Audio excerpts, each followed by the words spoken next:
White House Press Secretary Jen Psaki, talking of which, explained why President Biden's using the term ultra-MAGA quite a lot these days to describe the GOP. Take a listen.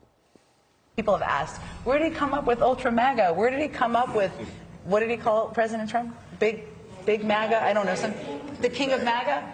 This is all. He is having a good time being out, drawing the contrast, and I think you will see much more of that, and that I think will be helpful in sharpening for the public what the choices are. He calls it an extremist group. Let's bring in Congressman Michael Waltz, Republican from Florida. Great to see you, Congressman. What do you make of that? Well, look, let me just state, if Middle East peace, tax reform, justice reform, a secure border, roaring economy, and taking on China means ultra-MAGA, put me in that camp.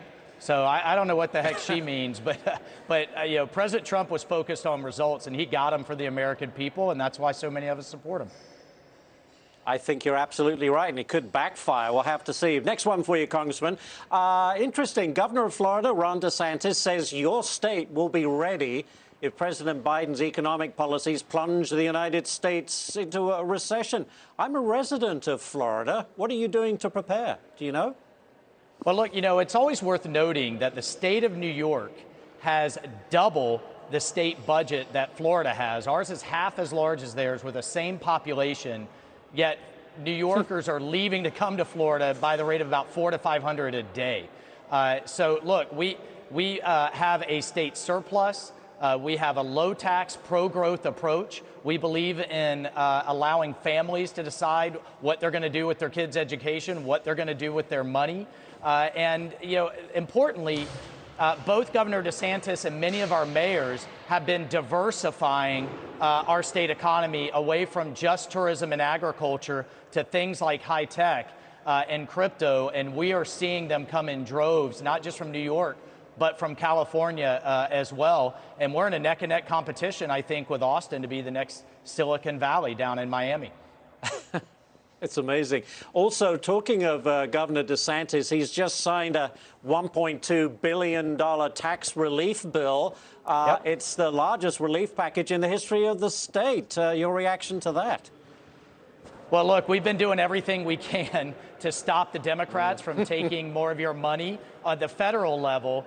But again, this is why federalism matters, and this is why 1,000 people a day are coming to Florida. We're a no-income tax state with a pro-growth approach to small businesses.